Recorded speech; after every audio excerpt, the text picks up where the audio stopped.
법규 이승민 선생입니다. 법규 23년도 기출문제 지금 시험 보신 거를 제가 사진을 받아가지고 간략하게 해설을 하도록 하겠습니다.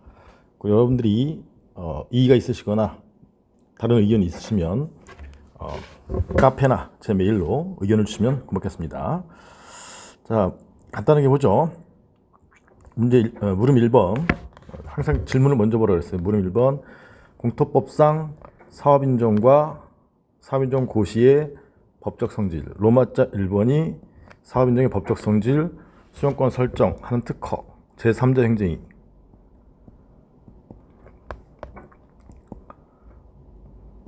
그 다음에 이제 재량이 특허이므로 재량이 그런 거 쓰는 거죠. 그 다음에 로마자 2번이 사업인정 고시의 법적 성질. 사업인정은 이제 토지 소유자가 불특정 다수인과 관계되기 때문에 사업인정 고시 21조에서 고시하여야만 그렇죠. 22조인가요?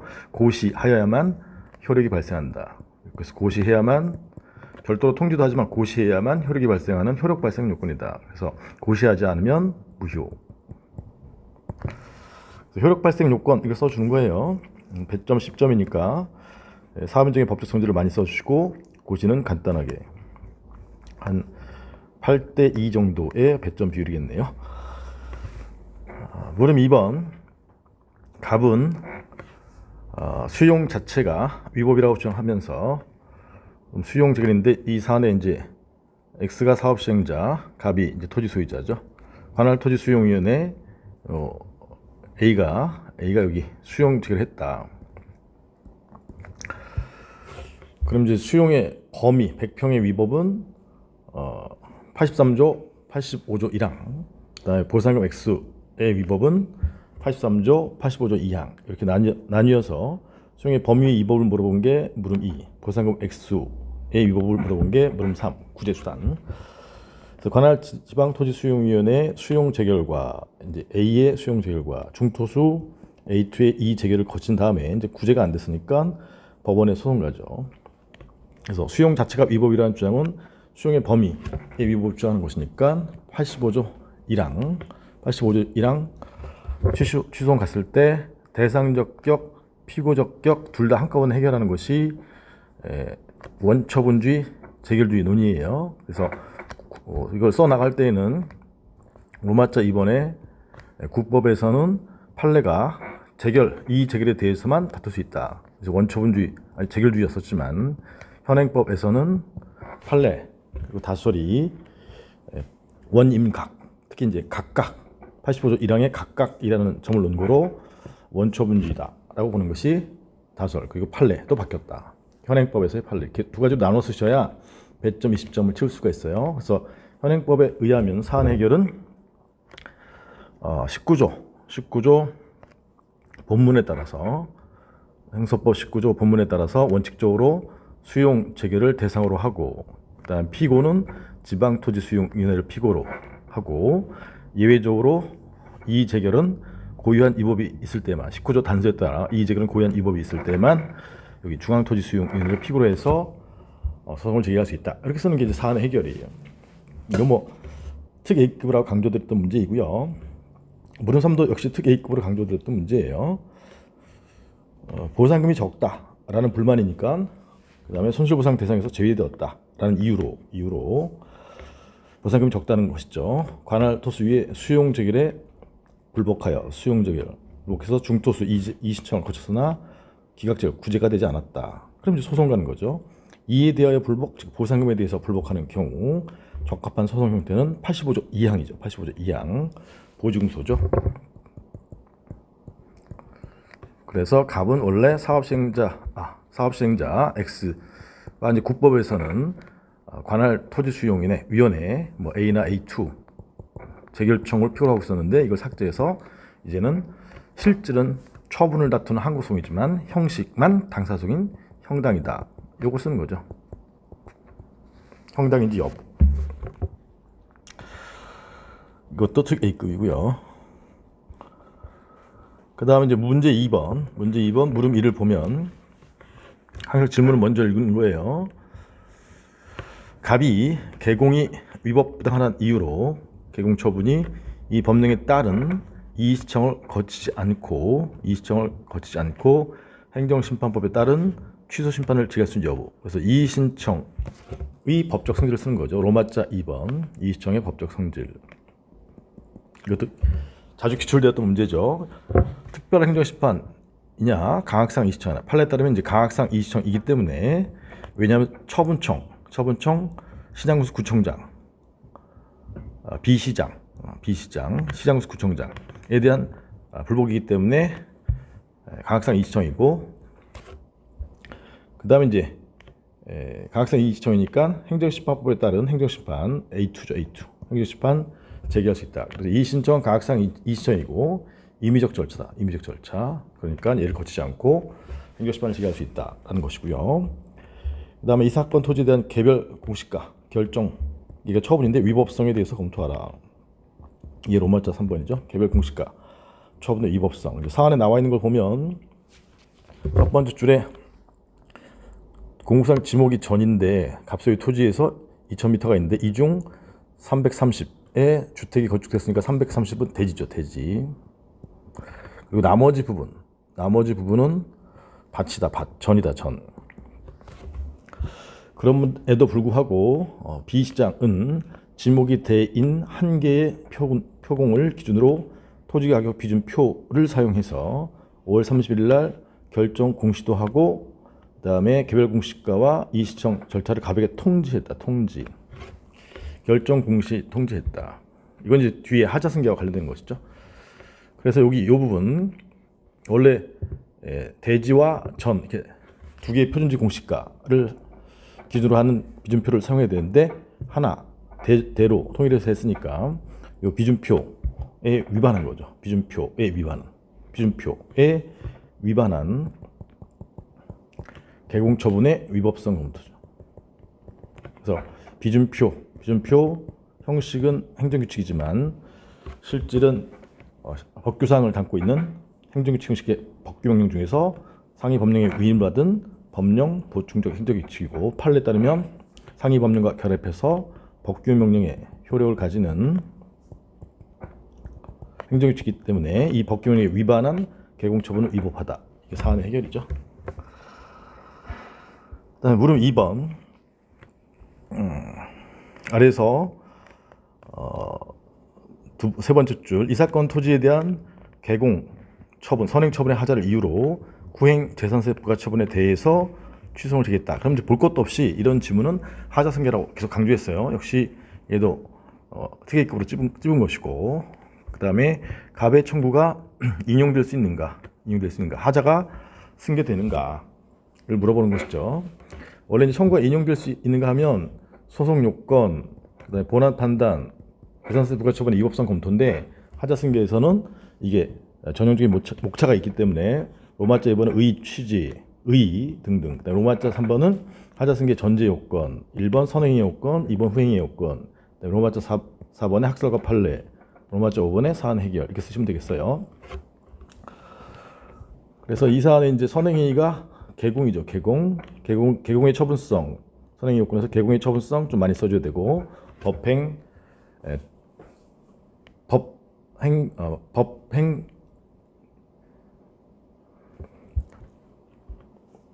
잠깐만요.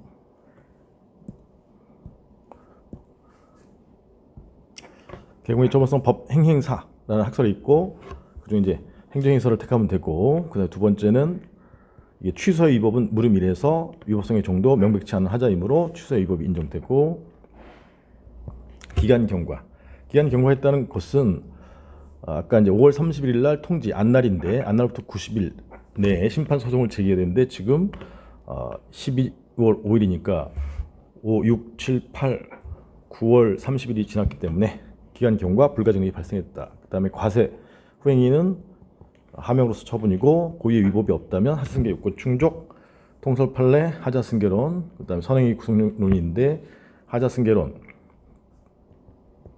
의할 때 별개의 법률 없고죠. 개공은 과세처분의 기준, 과세처분은 재정 수단이고, 따라서 별개의 법률효과, 별개의 법률효과를 목적으로 하므로 하자승계 부정되니까 가세처분은 적법해서 가별청구가 인용될 수 없다죠. 없다. 그 얘는 예외적인 판례가 아니에요. 예외적인 판례는 이제 개별 공시가 통지되지 않은 경우에는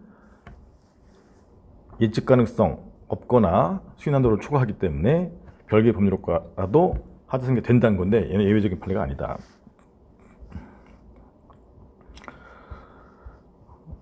다음에 문제 3번. 문제 3번. 아래서 하나, 둘, 셋, 넷. B는 위 징계가 3월에 23년 7월 10일 B에 대해서 3월에 업무정지 처분 했는데, 이제 8월 1일부터 시작되는 거죠. 3월 업무정지 처분이 위법하다는 이유로 7월 14일 날 90일 내죠. 취소소송을 제기하면서 집행정지를 신청했는데, 이제 첫 번째 집행정지의 인용 가능성이 첫 번째 목차. 집행정지가 인용 가능하려면 집행정지 요건, 처계적 입원, 획인공 외우셔야 돼. 그 중에서 소송이 적법하게 계속 중일 것. 처계죠, 걔가 이제 소송 요건을 갖추어야 된다. 그래서 이제 여기 90일 내 임으로 기간 등을 준수했다. 업무정지 처분은 처분이고, 그런 걸 쓰는 것이고, 적이가 이제 신청의 이익이 있어야 되는데, 이게 협의의 소의 이익이에요. 협의의 소이익은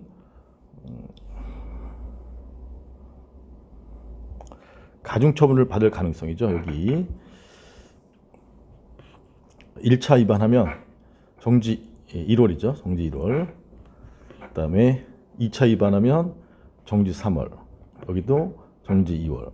그래서 원칙과 기준을 위반하면 정지 1월인데 지금 정지 3월을 날렸으니까, 이 정지 3월 기간이 만약에 경과한다면 가중된 처분 6개월 등을 받을 수 있다. 그런 내용과 관련해서 협의에서의 이익을 쓰는 것이에요. 근데 그게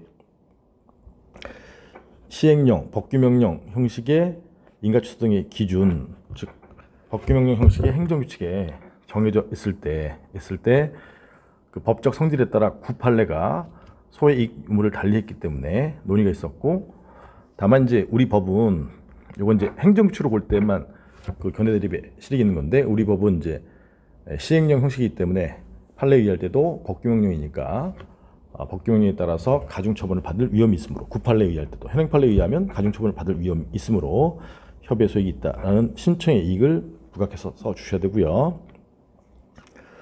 그래서 이러한 요건을 충족한다면 인용 가능하다, 이렇게 쓰는 거죠.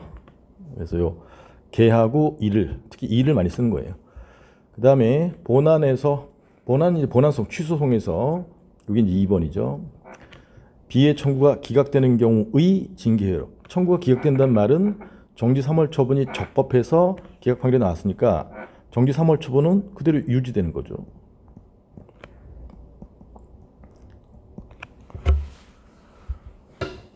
그래서 효력과 그게 이제 아랍어 숫자 1번. 그다음에 2번 국장이 취해야 할 조치. 이건 별도의 로마자로 하셔도 돼요. 로마자로 할까요? 로마자 3번에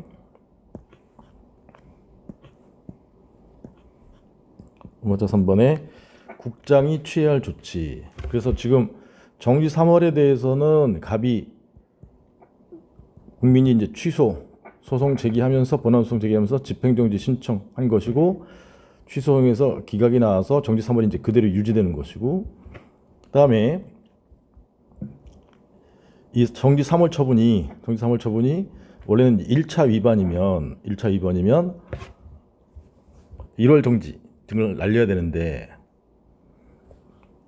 이제 내용이 뭐냐면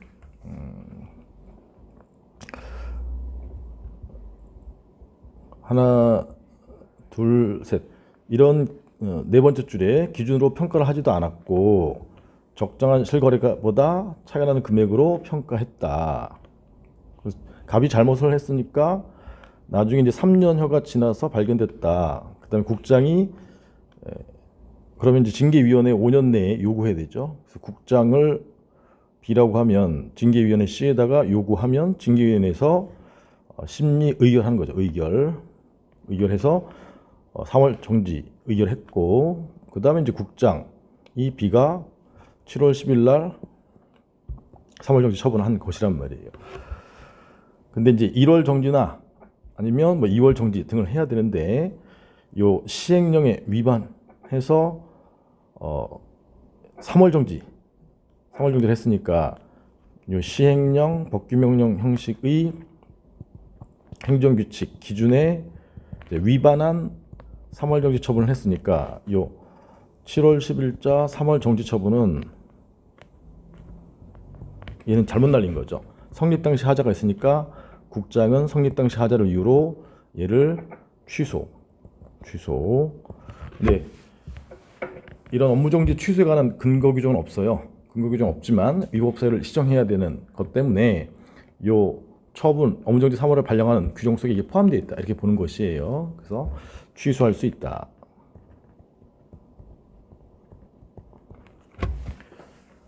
그래서 요거는 이제 국장의 직권 취소이고, 요 로마자 2번하고 수험생 입장에서는 요 로마자 2번 징계 효력하고 로마자 3번 직권 취소할 수 있다. 여기 이제 어려웠을 것이에요.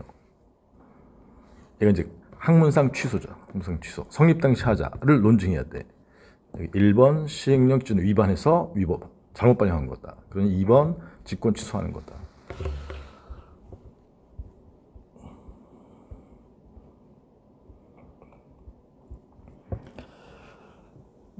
그래서 여기 보면 이제 1차 위반했을 때 이 시행령 기준에 위반해서 3조 1항을 위반했거나 3조 3항을 위반, 원칙과 기준을 위반했으면 정지 1월을 날려야 되는데 3월을 날렸으니까 이 시행령 기준에 이제 3월을 날린 것은 이제 1월을 날려야 되는데 3월을 날렸으니까 위반한 처분. 요 성립 당시 하자를 말하는 것이에요. 그다음에 문제 4번 21조에 따른 사무소 개설에 관해서 설명하시오. 그러면 이제 간평 업자가 있는데 개인인 업자, 법인인 업자가 있고, 법인인 업자는 설립인가, 정관례성의 설립인가 받는 거죠. 21조 사무소 개설은 개인 업자, 개인 업자는 인적 요건, 물적 요건, 인적 요건 자격증 따고, 그다음에 등록, 그다음에 물적 요건 사무소 개설하고, 옛날엔 신고했어야 되는데 21조에서 이제 신고를 빼버렸어요. 여기 이제 등록과 겹치기 때문에. 그래서 요 등록이 법적 성질이 뭐냐.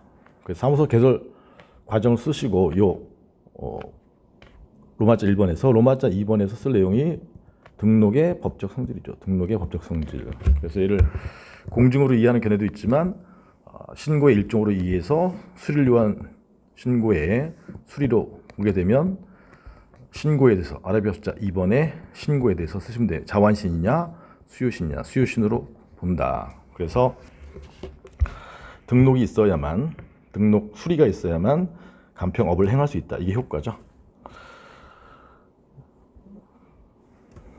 그래서 이제 수험생 입장에서는 이게 이제 등록에 대해 써야 되는데 못 썼을 수도 있다.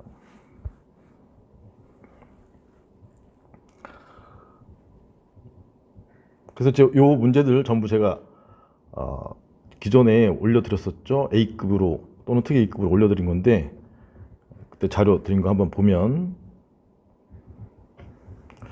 이게 지금 이론 2 개별법 하고 있는데, 이론 1이 이제 행정법이고, 제가 개별법 1회 자료에 사업인정 문제 드리면서 유튜브에도 올려놓은, 저 카페에도 올려놓은 자료에 꼭 보시라고. 그래서 이 5페이지에 23년도 예상 문제 5페이지에 여기 특이 A급은 분홍색, 검정색은 A급, 그 다음에 B급은 녹색, 이렇게 해서 보면 좀 출제한과 하자 승계 여기 분홍색 떴죠. 저는 이제 사업인정의 하자 승계를 생각했는데 개공의 하자가 과세처분에 승계된지 그게 뜬 것이고요. 그 다음에 여기 재결 불복에서 원처분주의 재결주의 논의 분홍색이죠. 보증서 형당인지 여부, 분홍색이죠. 특혜 입금. 그다음에 여기 이전에는 수용과 보상이 있는데 이 보상 두 번째 칸이 많이 출제되는데 여기 이제 올해는 출제가 안 된 것이고요. 그다음에 여기 개근과 관련해서 아까 비준표, 법령 보충적 행정규칙 특혜 입금 떴죠. 그다음에 감정평가법과 관련해서 시행령 29조 설립과 취소의 기준 법규명령 형식의 행정규칙 떴죠. 여기 위반해서 정지 3월을 날렸으니까 성립 당시 하자 취소는 사업인정 취소 뭐 있지만 응용해서 쓰시면 되는 것이고, 이거 신고 떴죠. 신고 등록 관련된 신고는 이제 A급으로 찍었던 것이고, 그래서 거기다 특 A급으로 찍었던 거 하고 여기 A급으로 찍었던 거 뜬 거예요. 그래서 제가 20여 년 동안 강의를 하고 있기 때문에 제가 A급 이렇게 등급을 정해주면 꼭 염두에 두셔가지고 잘 정리하시고, 참고로 이제 사례집에도 해당 문제가 제 교재로 준비하신 분 사례집 어디냐면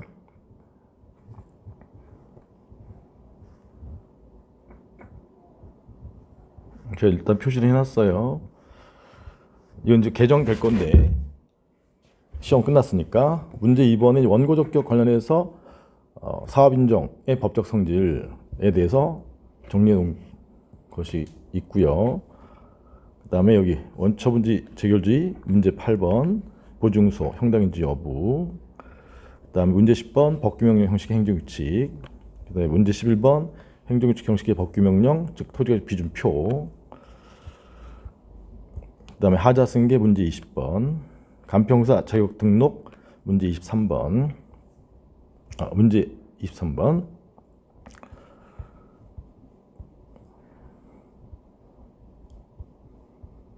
그 다음에 이제 문제 44번 개별 공시가 종합해서 강학상 이의신청인지 여부, 이청의 법적 성질 토지가 비준표. 네, 이렇게 해서 준비하시면 충분히 법규에서 고득점 올릴 수 있다. 다시 한번 강조하지만 시리법 중에 법규가 처음에는 어렵지만 나중에는 이렇게 범위가 한정이 되니까 법규를 꼭 먼저 잘 정리해서 잡으시고 공부하실 때도 실2법 초반기에 6, 정도의 시간 배분, 실2법 실을 6을 하더라도 이론이나 법규, 특히 법규 2는 꼭 시간 배분을 꼭 하셔가지고 법규를 12월 전까지 꼭 정리할 수 있도록 일정 수준에 오를 수 있도록 노력하셔야 됩니다. 그래야 법규가 안정이 돼야 실무 이론을 잘 볼 수가 있으니까. 예. 시험 보시느라 고생 많으셨고요. 좀 쉬시고 원기를 회복하시기 바라겠습니다. 감사합니다. 안녕.